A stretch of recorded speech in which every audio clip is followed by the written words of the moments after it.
Hi, my name is Deborah Shillette Wilson, and welcome to the School of Soul and getting to know the School of Soul with Ann Rudolphs and Kathy McCommon. Welcome back to our second video in the series of getting to know the School of Soul. And today's video is about the question of what is the soul? So who would like to go first? It's a deep subject. It's a very deep subject, and everybody has their ideas about it. We're going to share ours today. Well, I will say that one of the things that I find with my own clients when I'm teaching them how to hear the voice of their soul, because our souls do have voices, seems to be a confusion there as to what that voice sounds like. So I guess that I'll just give a little bit of a little teaching here is that whenever you hear a loud booming voice like, don't do that, stop, you shouldn't be doing that, that's usually not the soul. The soul speaks in a very soft, quiet voice. Are you sure you should be doing that? Have you thought that out? The soul is always gentle. It never gives us more information than we can handle. And it reveals exactly what we need if you know how to hear your soul. Now, I have a little different experience, Kathy, because to me, the soul is soft when we're not wanting to hear it. And for most of us, we don't. We've got our own plans, our own agenda, and we're afraid of our souls because they might want to take us somewhere that we think we don't want to go there. And, which is silly because the soul is us. To me, the soul is what embodies this physical existence. It's the heart and mind. It is both whole, being connected to spirit, it must be whole, but also being in this world, it must also be fragmented. That's what our world does to us. It fragments our soul. As I talked about in the last video, the masculine being separated from the feminine being separated from the masculine. And so that's the problem, is getting the soul to pick up the missing pieces and to be whole within this body.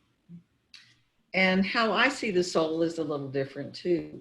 I was reminded though of when I was a young girl, and I was living in a family situation that was very traumatic. And it was like I had this connection, a stronger connection with my soul that gave me a lot of guidance to help me navigate a lot of the trauma I was dealing with. And unfortunately, I can remember still when I got to be a teenager, I decided I wasn't listening to that anymore, and I wasn't listening to anybody but me. And I was going to do everything my way. Well, let's just say I had a lot of experiences after that, and I've learned a lot from it. And one of the things I've learned is my soul and my connection to that part of myself is bringing myself back to what I consider the part of me that's whole, perfect, and complete. It's eternal. It comes into this body. It has a different vibratory rate, and that essence or that energy is kind of hard to put into words, but it comes into this body, and the traumas and things that I experience become distractions. It's kind of things that cover me up and keep me from being able to hear that part of myself. And so becoming more soulful in the world, to me, is what's missing. And that's the SOS of the School of Soul, is we need to have more soulfulness within each other. And then that's going to help us be able to be more solution focused, I think, because the soul knows a lot of things and there's a lot of wisdom. Plus that soul is connected to something that, we've called lots of names. I call it uni. That's my term I came up with to help me get past some of the beliefs that I've been brought up with and indoctrinated into about what this essence was. And it stands for Universal Network Intelligence, and so that's kind of my concept of this higher power that I'm connected, I'm part of, everyone's a part of, and I'm connected to that aspect in myself but my human part of me, and especially the traumas and things, take me down a different pathway. It takes me into survival mode is what I call it. And so as long as I stay stuck in survival mode, I don't hear that voice. I just hear my own and go, I know what I'm doing. Oh yeah. Oh yeah. And, I have to admit, I have had a lot of learning lessons, and so my wisdom as a human being has increased. And my soul's just like, whenever you're ready, I'm here. If you want to go a different way. So that's part of this, of where the School of Soul came from. It's really about whatever we call that this, and whatever words we use trying to describe this invisible conversation that we're having with this invisible aspect of who we are connected to, and another invisible something that created everything. That's what we need more of in our individual lives, and so that we can express more soulfulness in the world. And you talk about soul expression. In my experience, just like the human voice can be very soft, and it can be really loud, hey, when it needs to be. Our soul is the same way. And if we're consistently not hearing it, it gets louder and louder, as in expressing itself through body symptoms, disabilities, degenerative disease, even death. That is true. We're killing ourselves. The soul will express itself loudly if we're not listening. And if you'll notice, we're, as a society, we have a lot of disease, unexplained disease.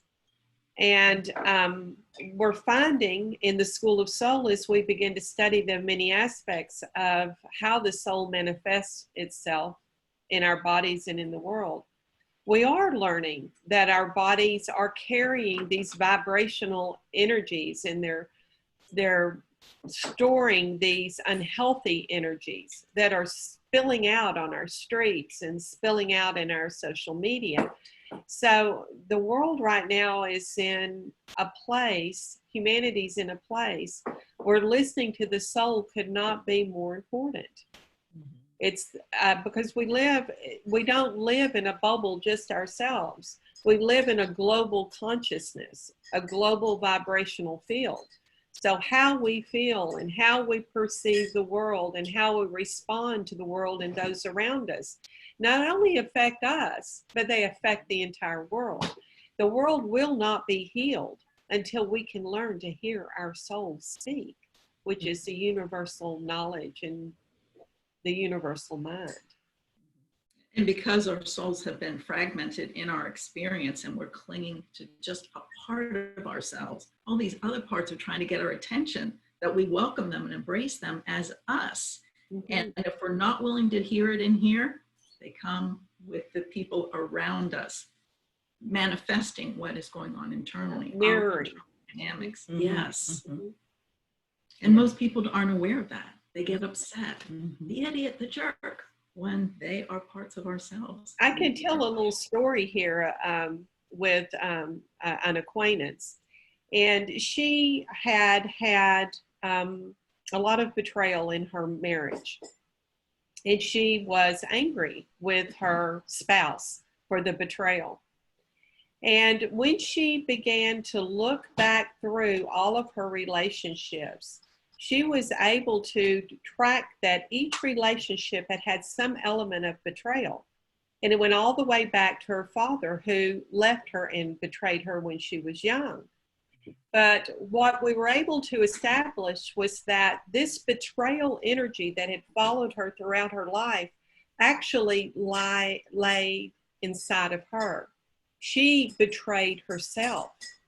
And the world manifested this own betrayal through these various relationships. This was a huge aha for her. It was like, oh my word, I'm actually creating this betrayal from inside. But how many people are willing to take responsibility for that? It's much easier to take a victim consciousness attitude. I'm a victim of betrayal. But once you begin to do the soul work, you realize that it lies within you, and your world is just reflecting what's inside of you. Yeah, and I'm out of my own experience when, my first marriage there was a lot of abuse that went on. And when I got out of it, I realized that my part of the responsibility in that relationship was I kept staying and putting up with it. So it was like giving that person permission to continue to do it to me. So, taking responsibility for my part in that relationship was very, very freeing. And then I also began to realize that I need to accept the good, bad, ugly, warts and all of my experiences. And that's really set me free, because resisting those things creates an energy and a vibration within me that keeps me in survival mode, where I'm fighting or trying to run away from things. It's kind of like, I remember one time having this experience of realizing, oh, I moved, but now I'm having the same experiences I had and the same problems before where I was living. And I'm like, oh, well, what's the common denominator? Oh, I took me with me.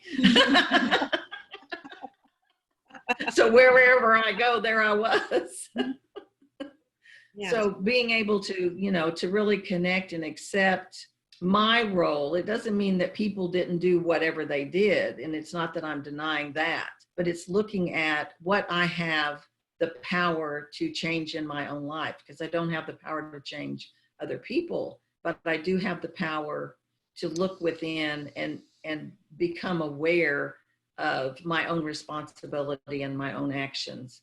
So we're not recreating our trauma, constantly recreating our trauma, yes, with our relationships and our choices. And Anne, you've spoken so much about that cycle, that wheel, and how that manifests in our lives. I always enjoy hearing you speak about that. Would you say something about that? Yeah, thanks, Kathy. I also have an extremely traumatic background, so I don't in any way want to say that we're dismissing trauma, because people can be horribly victimized. I know I was. And this is what the trauma drove me to, this constant, why is this still happening? And just being in prayer daily. How can I make this stop? It was absolutely devastating until I suddenly realized that what was happening to me was what I was doing to my own soul. And then that's when the penny dropped. But it took agonizing years for me to figure that out. Mm-hmm. Yeah. And we'll be getting more into detail in those in the coming videos that we'll be doing. We will take you deeper and deeper into the things that we have come to realize, and from listening to our soul and the way that our souls have guided us into this new awareness, to where we have more boundless freedoms in our lives and are, living, maybe you could say, beyond our wildest dreams. So we look forward to sharing those things with you. And again, thank you for getting to know the School of Soul and each one of us. And we'll see you soon. Bye-bye.